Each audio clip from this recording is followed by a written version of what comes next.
नमस्कार। सिक्किम के पहाड़ों में हरी भरी वादियों के ठीक ऊपर कुछ खंडहर हैं जो एक भूली हुई कहानी कहते हैं। आज हम उन्हीं खंडहरों राबडेंसे की गहराइयों में उतर रहे हैं। नमस्ते। हाँ, ये महज पत्थर और टूटी दीवारें नहीं हैं। ये सिक्किम के एक बहुत अहम दौर के गवाह हैं जब राबडेंसे उसकी दूसरी राजधानी हुआ करती थी। एक ऐसा दौर जिसमें शक्ति थी, साजिशें थी, निर्वासन था और फिर उठ खड़े होने की एक जबरदस्त इच्छा शक्ति भी थी। हमारे पास एक लेख है जिसका शीर्षक है राबडेंसे, शक्ति, निर्वासन और लचीलेपन की गाथा। तो इसी लेख के जरिए हम आज इस जगह के इतिहास की परतों को खोलने की कोशिश करेंगे। समझेंगे कि क्यों ये खंडहर आज भी इतने मायने रखते हैं और यहाँ की हवा में कैसी एक अलग सी ऊर्जा महसूस होती है। तो चलिए शुरू करते हैं सफर। सबसे पहले ये राजधानी बनी कैसे? मेरा मतलब है युकसोम के बाद इसे ही क्यों चुना गया? देखिए, राबडेंसे की कहानी शुरू होती है करीब 1670 में। सिक्किम के जो उस समय के शासक थे, जिन्हें चोग्याल कहा जाता था, तेंसुंग नामग्याल, उन्होंने इसे अपनी नई राजधानी बनाया। इससे पहले युकसोम राजधानी थी, जो शायद धार्मिक लिहाज से ज्यादा महत्वपूर्ण मानी जाती थी। लेकिन राबडेंसे का चुनाव एक अलग सोच दिखाता है एक तरह से। हाँ, लेख में इसके स्थान का जिक्र है, एक पहाड़ी रिज पर जहाँ से घाटियों का नजारा दिखता है। क्या ये सिर्फ खूबसूरती के लिए था या इसका कोई सामरिक महत्व भी था? अक्सर ऐसी जगह चुनना सिर्फ इत्तेफाक तो नहीं होता। नहीं, आपका अंदाजा बिल्कुल सही है। खूबसूरती तो थी, वो तो है, लेकिन मुख्य वजह तो सामरिक ही थी। आप सोचिए, एक ऊंची पहाड़ी कगार पर बनी राजधानी, यहाँ से नीचे की घाटियों और दर्रों पर नजर रखना कितना आसान रहा होगा, है ना? हाँ, बिल्कुल। किसी भी आने वाले खतरे को दूर से ही भांपा जा सकता था। ये उस समय की सिक्किम की बढ़ती ताकत और अपनी सुरक्षा को लेकर उसकी गंभीरता का भी प्रतीक था। ये सिर्फ एक एडमिनिस्ट्रेटिव सेंटर नहीं था, बल्कि एक मजबूत किला भी था। अच्छा, यानी राजधानी का चुनाव ही अपने आप में एक राजनीतिक बयान था एक तरह से। लेकिन लेख ये भी बताता है कि ये स्थिरता और शांति का दौर शायद ज्यादा लंबा नहीं चला। तेंसुंग नामग्याल की मृत्यु के बाद हालात बदलने लगे। हाँ, इतिहास में अक्सर ऐसा होता है। जब एक मजबूत शासक जाता है तो सत्ता के लिए संघर्ष शुरू हो जाता है। यहाँ भी बिल्कुल यही हुआ। तेंसुंग नामग्याल की मृत्यु के बाद उनके बेटे चादोर नामग्याल के खिलाफ साजिशें होने लगी और लेख के मुताबिक इसमें उनकी सौतेली बहन पेंडियोंगमू का बड़ा हाथ था और उसे पड़ोसी भूटान का समर्थन भी हासिल था। ओह, यानी घर के भीतर का संघर्ष और बाहरी ताकतों का दखल, ये तो किसी भी राज्य के लिए बहुत खतरनाक मिश्रण है। इसका नतीजा क्या हुआ फिर? ये चादोर नामग्याल को अपनी जान बचाकर भागना पड़ा। उन्होंने तिब्बत में शरण ली। तिब्बत उस समय सिक्किम के लिए एक महत्वपूर्ण पड़ोसी था और सांस्कृतिक रूप से भी जुड़ा हुआ था। लेख बताता है कि उन्होंने करीब 10 साल निर्वासन में बिताए। ये उनके लिए और सिक्किम के लिए भी बड़ी अनिश्चितता और उथल-पुथल का दौर रहा होगा।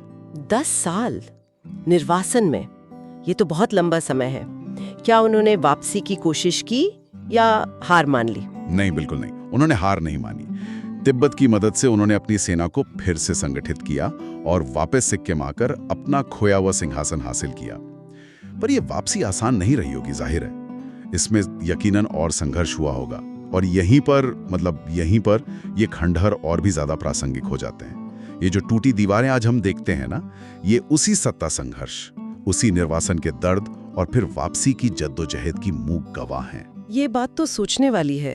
जब हम खंडहर देखते हैं तो अक्सर सिर्फ उनकी खूबसूरती या वीरानेपन पर ही ध्यान देते हैं, लेकिन ये पत्थर तो कितनी ही कहानियां समेटे हुए हैं। जीत, हार, विश्वासघात, वफादारी, सब कुछ एकदम। और इसी ऐतिहासिक महत्व को समझते हुए भारतीय पुरातत्व सर्वेक्षण यानी ASI ने इसे राष्ट्रीय महत्व का स्मारक घोषित किया है। लेख में जिक्र है कि ASI ने इन खंडहरों को संरक्षित करने के लिए काफी काम किया है, ताकि आने वाली पीढ़ियां अपने इतिहास के जरूरी हिस्से को देख सकें, समझ सकें। ये संरक्षण इतना जरूरी क्यों है? क्या ये सिर्फ पुरानी इमारतों को बचाना है? नहीं, ये उससे कहीं ज्यादा है। ये सिर्फ पत्थरों का संरक्षण नहीं है, ये उस दौर की यादों का, उस राज्य के लचीलेपन का और वहां के लोगों की पहचान का संरक्षण है। जैसा कि लेख का शीर्षक भी कहता है, लचीलेपन की गाथा। ये खंडहर हमें याद दिलाते हैं कि मुश्किल दौर आते हैं, सत्ताएं बदलती हैं, लेकिन इतिहास और विरासत किसी ना किसी रूप में जिंदा रहती है।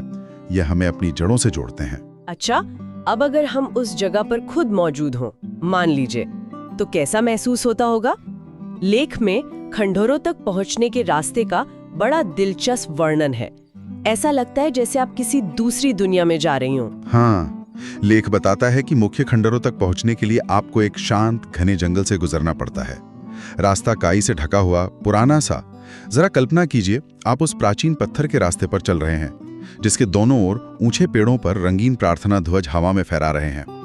हवा में शायद हल्की सी नमी हो और पेड़ों से छनकर आती हुई रोशनी। माहौल बिल्कुल शांत और थोड़ा रहस्यमयी सा। ये तो वाकई किसी यात्रा की शुरुआत जैसा लगता है, जादुई सा। और फिर जब आप मुख्य परिसर में पहुंचते हैं, वहां क्या है? वहां पहुंचते ही एक गहरा सन्नाटा महसूस होता है, जैसा लेख में लिखा है, एकदम शांत। जहां कभी चहल पहल रही होगी, शाही दरबार लगता होगा, वहां अब सिर्फ नींवें हैं और टूटी हुई पत्थर की दीवारें। वो जो कभी भव्य महल रहा होगा, वो अब सिर्फ कल्पना में ही जिंदा है। लेकिन अगर आप ध्यान से देखें तो शायद आप अंदाजा लगा सकते हैं कि कहाँ राजा का आवास रहा होगा, कहाँ रानियों के कमरे थे, कहाँ पूजा स्थल, या कहाँ वो बड़े आंगन जहाँ सभाएं होती होंगी। और वहां से दिखने वाले नजारे, लेख कहता है कि वो तो कमाल के हैं। बिल्कुल, महल के शायद सबसे ऊंचे हिस्से से, किसी पत्थर के चबूतरे जैसी जगह से, हिमालय का एक अद्भुत, बहुत विस्तृत नजारा दिखाई देता है।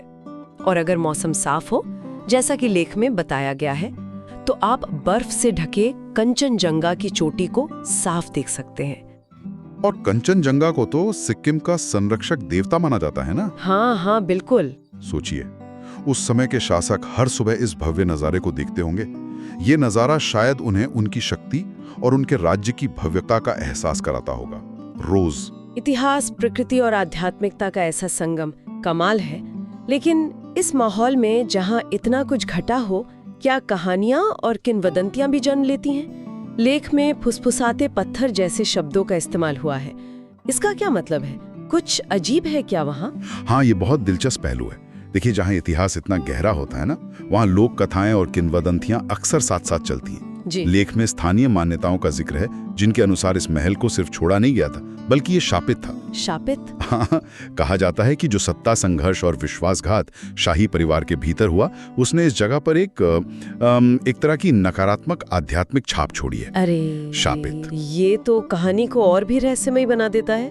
क्या इन बातों का कोई आधार है, या ये सिर्फ लोगों की कल्पना है, डर है? देखिए, ऐतिहासिक तौर पर तो शाप जैसी बातों का कोई सबूत नहीं होता, ये तो जाहिर है। लेकिन लोक कथाओं का अपना महत्व होता है। वे हमें उस दौर के लोगों की भावनाओं, उनके डर और उनकी मान्यताओं के बारे में बहुत कुछ बताती हैं। लेख में यह भी लिखा है कि कुछ लोग मानते हैं कि अगर आप सुबह के शांत पहर में, जब धुंध छाई हो और आप बिल्कुल ध्यान से सुने, तो शायद आपको अतीत की कुछ हल्की गूंजें सुनाई दे सकती हैं, जैसे तलवारों के टकराने की आवाज, या किसी रानी की दबी हुई चीख, या फिर साजिश करते मंत्रियों की फुसफुसाहटें। बाप रे, रोंगटे खड़े करने वाली बात है ये तो। ये कल्पना हो या सच, ये इस जगह को एक अलग ही, एक गहरा आयाम देता है ना? बिल्कुल। और यहाँ एक गहरा प्रतीकात्मक जुड़ाव भी है, जिसका जिक्र लेख में मिलता है। महल का भौतिक क्षय, यानी उसका खंडहरों में बदलना, वो कहीं ना कहीं उस नामग्याल राजवंश के आंतरिक पतन और बिखराव को दर्शाता है। ठीक है। एक तरह से आईना है। जैसे इमारत अंदर से खोखली हुई, वैसी ही शायद शाही परिवार भी अंदरूनी कलह से कमजोर हुआ।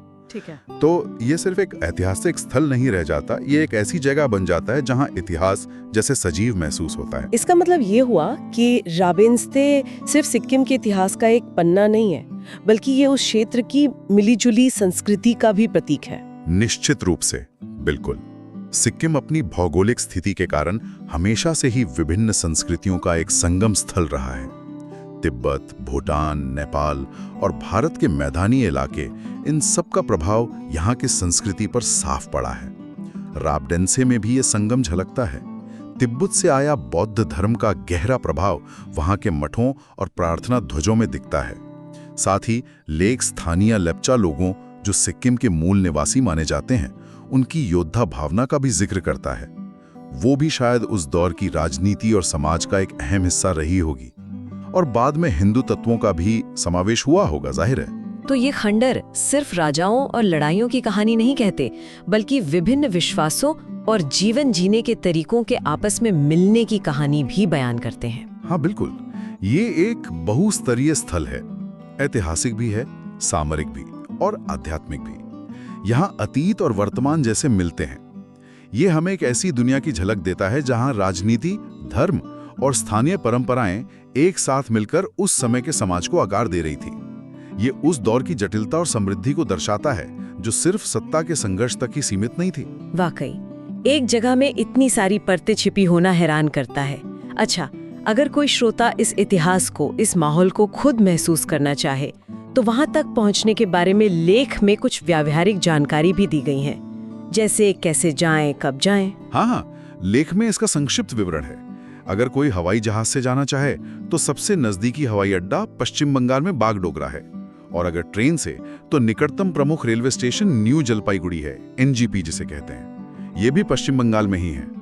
इन दोनों जगहों से सिक्किम के शहर पेलिंग तक टैक्सी या शेयर्ड गाड़ियां मिल जाती हैं। इसमें करीब मान लीजिए 5 से 6 घंटे का समय लग सकता है। और पेलिंग पहुंचने के बाद राबाडेंसे तक? पेलिंग से राबाडेंसे की दूरी ज्यादा नहीं है, लगभग 8 किलोमीटर ही है। यहाँ से टैक्सी आसानी से मिल जाती है, और कुछ लोग जो ट्रैकिंग के शौकीन हैं वो पैदल चलकर भी जा सकते हैं, रास्ते के नज़ारों का आनंद लेते हुए। लेख के अनुसार खंडहरों में प्रवेश के लिए कोई शुल्क नहीं है, एंट्री फ्री है।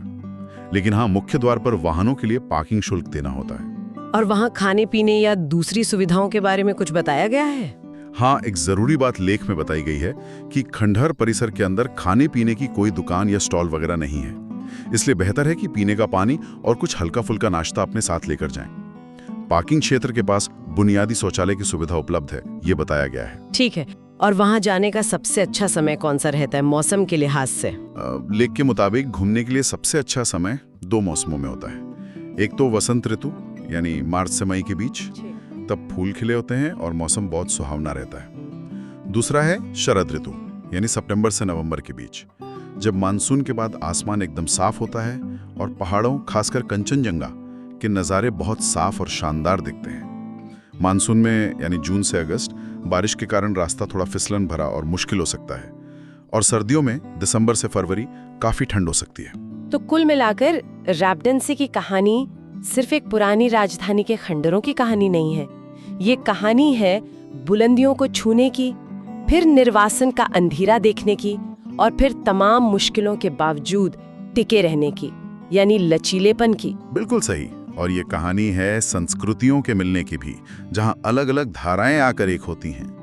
ये खंडहर हमें याद दिलाते हैं कि सत्ता की लड़ाइयाँ और समय का बहाव भले ही बड़ी बड़ी इमारतों को मिटा दें, लेकिन उनकी कहानियाँ, उनसे जुड़े सबक और उनकी विरासत वो हवाओं में, पत्थरों में और लोगों की यादों में जिंदा रहती हैं। ये एक बहुत गहरा विचार है सच में। और ये खंडहर अपने पीछे एक सवाल भी छोड़ जाते हैं, नहीं?